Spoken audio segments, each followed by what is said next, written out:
Today we have a question all the way from Dearborn, Michigan. Ryan wants to know, when you notice a drastic drop in your rankings and traffic from Google, what process would you take for diagnosing the issue? So, you show up, suddenly your traffic has taken a big drop. One thing I would do very early on is I would do site:/mydomain.com and figure out, are you completely not showing up in Google, or do parts of your site show up in Google? That's also a really good way to find out whether you are partially indexed, if you don't see a snippet, then maybe you had a robots.txt that blocked us from crawling. So we might see a reference to that page, and we might return, something that we were able to see when we saw a link to that page, but we weren't able to see the page itself or weren't able to fetch it. You might also notice in the search results, if we think that you're hacked or have malware, then we might have a warning there, and that could, of course, lead to a drop in traffic if people see that and decide not to go to the hacked site or the site that has malware. The next place I'd look is the Webmaster Console. Google.com/webmasters prove that you control or own the site in a variety of ways, and we're doing even more messages than we used to do. Not just things like hidden text, park domains, doorway pages, actually quite a few different types of messages that we're publishing now, and when we think there's been a violation of our quality guidelines. If you don't see any particular issue or message listed there, then you might consider going to the Webmaster Forum. That's also linked to from google.com/webmasters. And there can be a lot of helpful people, including super users, who might have ideas or suggestions on things to check out.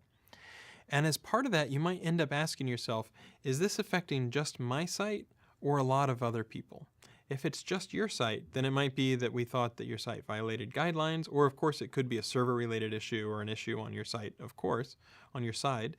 But it could also be an algorithmic change. And so if a bunch of people are all seeing a particular change, then it might be more likely to be something due to an algorithm. You can also check other search engines, because if other search engines aren't listing you, that's a pretty good way to say, well, maybe the problem is on my side. So maybe I've deployed some test server, and maybe it had a robots.txt or a no index so that people wouldn't see the test server, and then you pushed it live and forgot to remove the no index. You can also do fetch as Googlebot. That's another method. That's also in our Google Webmaster Console. And what that lets you do is send out Googlebot and actually retrieve a page and show you what it fetched. And sometimes you'll be surprised. It could be hacked or things along those lines, or people could have added a no index tag or things, or a rel canonical that pointed to a hacker's page. So things along those lines are stuff to check into as far as fetch as Googlebot. We've also seen a few people who, for whatever reason, were cloaking and did it wrong and shot themselves in the foot. And so they were trying to cloak, and instead they return normal content to users and completely empty content to Googlebot. So that's another case where Fetch as Googlebot can help.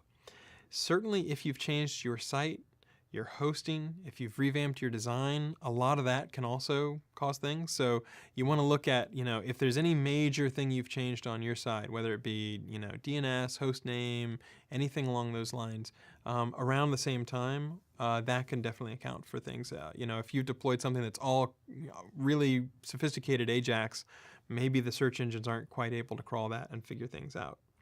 So by that time, hopefully you have an idea of whether it affects just your site, all of your site in different search engines, or just you, whether it affects multiple different people, so it might be an algorithmic change, those kinds of issues.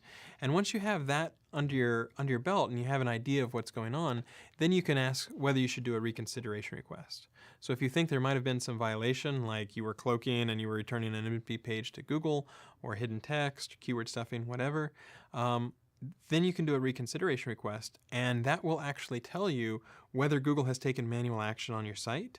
And if it hasn't, then that's good, because you might not be ranking where you want, but at least you know it's an algorithmic issue. And so you can concentrate on what different things might be triggering from an algorithmic standpoint. Whereas if it is a manual issue, then we'll do our best to tell you it's been corrected, things will be in better shape soon, or we still think that there's an issue going on. And so that can give you a lot of visibility.